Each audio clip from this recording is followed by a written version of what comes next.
everyone, my name is Ansel Bhatia, and if you are struggling with your academic literature, this is the right place. So, without any further delays, let's get started. Hello everyone, welcome back to my YouTube channel the literature talks and I hope आप सब लोग ठीक होंगे। आज की इस video में हम लोग क्लास 6 की roots and wings literature reader का जो चैप्टर कर रहे थे, chapter 12 feast on the train, उसकी बैक एक्सरसाइज करने जा रहे हैं। और बैक एक्सरसाइज में हम लोग tick the right answer, question answer, fill in the blank सब कुछ डिस्कस करेंगे। तो बिना किसी देरी के शुरू करते हैं। फर्स्ट जो आपका क्वेश्चन है वो है टिक द राइट आंसर्स, जिसमें हमें मल्टीपल चॉइस क्वेश्चंस दिए हुए हैं। तो हम फर्स्ट देखते हैं। हमसे ये पूछ रहे हैं who was a new Pandit teacher. Boys के न्यू पंडित यानी कि टीचर कौन थे? कालो कुमरो, काली कुमार तरकलंकर या मोशाई। तो कालो कुमरो तो वो था जो बच्चों ने उस टीचर को नाम दिया हुआ था। मोशाय का मतलब होता है सर बंगाली में, और काली कुमार तरकलंकर उन टीचर का असली नाम था। तो जो उस टीचर का असली नाम था वो था काली कुमार तरकलंकर, यानी कि ऑप्शन बी। नेक्स्ट देखते हैं अब हम। Who at the sweets and mangoes of the old man. उस ओल्ड आदमी के जो ट्रेन में उनके साथ ट्रैवल कर रहा था, उसके मैंगोज और स्वीट्स किसने खाए? रैट्स ने, बॉयज ने या किसी को पैसेंजर ने? तो हमें तो पता है ट्रेन में रैट्स नहीं थे, को पैसेंजर ऐसा नहीं कर सकते। को पैसेंजर यानी कि जो लोग साथ में ट्रैवल कर रहे होते हैं लेकिन हम उन्हें जानते नहीं हैं। और वो बॉयज जो स्कूल जा रहे थे, तो जो जिसने ओल्ड मैन के स्वीट्स और मैंगोज खाए वो थे वो बच्चे, वो boys. What did the boys want to do with the old man? Boys old man के साथ क्या करना चाहते थे?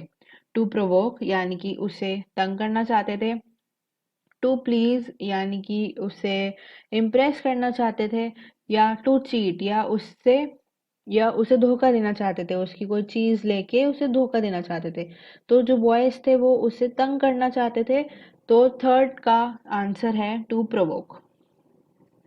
Next, I made a mistake। Who made a mistake.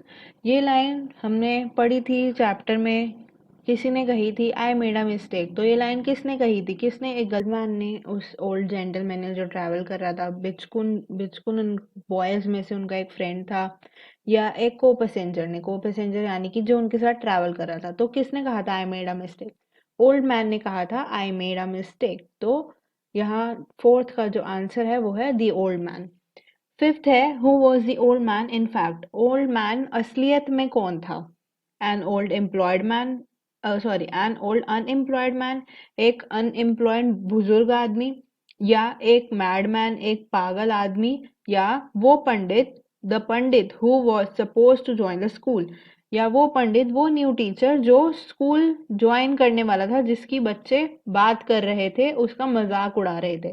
तो ये जो ओल्ड मैन है ये वही न्यू पंडित है जो उनका स्कूल ज्वाइन करने वाला था, उन्हें पढ़ाने वाला था, और ये उसी का मजाक उड़ा रहे थे। नेक्स्ट, ये जो क्वेश्चन आंसर है मैं आपको लास्ट में करवा दूंगी ये वीडियो के। अब है fill in the blanks with the most suitable words from the brackets. इसमें हमें जो सुटेबल वर्ड है ब्रैकेट में से वो उठा के लगाना है। ठीक है, इसमें पहले से लिखे हुए हैं मैंने, मतलब बच्चों ने। I have dash plan in case we are not allowed to go swimming today। तो यहाँ पे हमें दो वर्ड्स दे रखे हैं, एक अल्टरनेट और एक अल्टरनेटिव, और इन दोनों का अलग अलग मीनिंग होता है।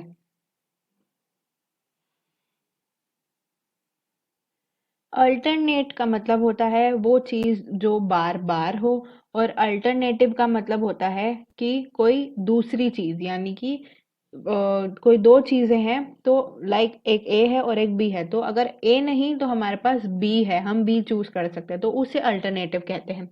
तो इस सेंटेंस में वो यही कह रहे हैं कि मेरे पास एक डैश प्लान है अगर हम लोगों को आज स्विमिंग करने नहीं दी गई तो वो ये कह रहा है कि मेरे पास एक दूसरा प्लान है अगर हम स्विमिंग नहीं कर पाए आज, तो वो जो दूसरा प्लान है हम उसे कहेंगे अल्टरनेटिव प्लान।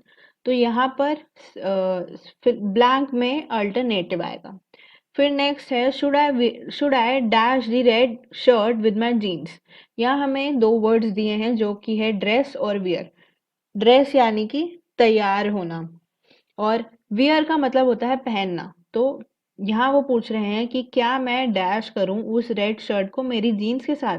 तो वो पहनना चाहता है उस रेड शर्ट को, तो वो पूछेगा should I wear the red shirt with my jeans, क्या मैं आज उस रेड शर्ट को अपनी जीन्स के साथ पहन लूं। Can I dash in bed a little longer, क्या मैं डैश हो सकता हूँ बेड में थोड़ी ज्यादा देर के लिए। यहाँ हमें दो ऑप्शंस दिए गए हैं, ले और लाई। लाए का मतलब होता है झूठ बोलना, या तो लाए तो यहाँ आएगा नहीं, और ले का मतलब होता है लेटना। तो यहाँ आएगा क्या मैं आज अपने बेड में थोड़ी ज्यादा देर के लिए लेट सकता हूँ। Can I lay in bed a little longer. It was dash that she had forgotten to buy the medicine I needed. इसमें हमें वो कह रहे हैं कि वो बहुत डैश था, उस वजह से वो मेरी मेडिसिन लेनी भूल गई जो मुझे चाहिए थी। तो हमें दो ऑप्शंस दिए गए हैं, एक है प्लेन और एक है प्लेन। जो फर्स्ट वाला प्लेन है PLANE, उसका तो मतलब होता है प्लेन सड़क, फ्लैट सरफेस। और जो दूसरा वाला प्लेन है PLAIN, उसका मतलब होता है कि अनइंटेंशनली, मतलब वो चीज जो थी वो उनके प्लान में नहीं थी, वो उसे याद नहीं रही, इसलिए वो लेना भूल गई। He asked to management to dash his salary. उसने मैनेजमेंट से कहा उसकी सैलरी डैश करने को। राइज का मतलब होता है बढ़ना, और रेज का मतलब होता है बढ़ाना। तो वो उसने अपने मैनेजमेंट को कहा कि आप मेरी प्लीज सैलरी बढ़ा दो। तो हम कहेंगे कि he asked to management to raise his salary. फिर नेक्स्ट देखते हैं हम डू एज डायरेक्टेड।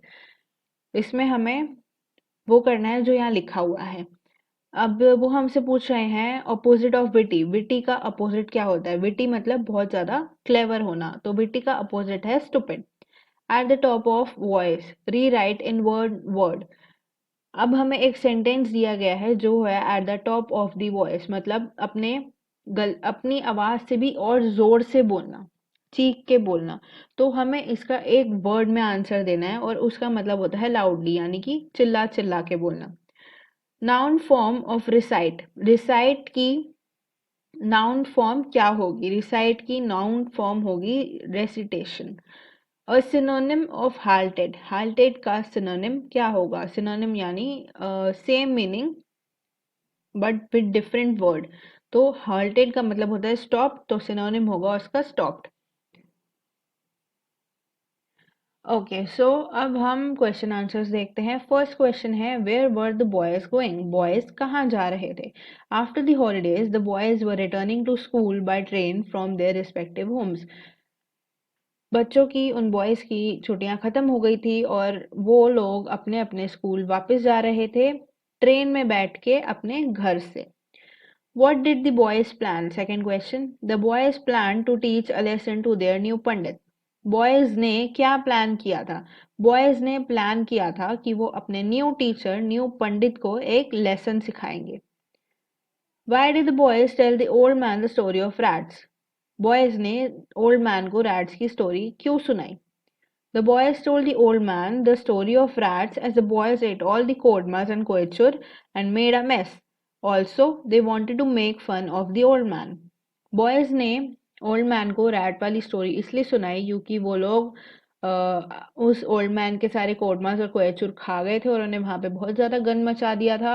और मे बी वो ओल्ड मैन से डांट नहीं खाना चाहते थे, इसलिए उन्होंने ये स्टोरी सुनाई।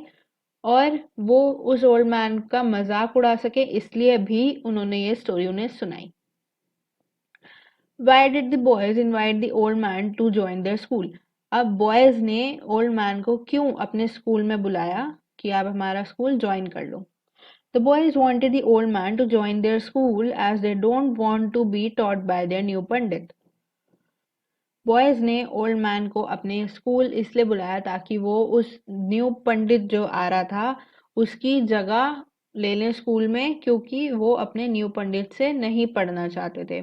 बट लेस दे नो कि उनका जो न्यू पंडित था वो वही ओल्ड मैन था। ओके, सो आज के लिए इतना ही। आई होप आप लोगों को जो भी मैंने समझाया वो समझ आया होगा।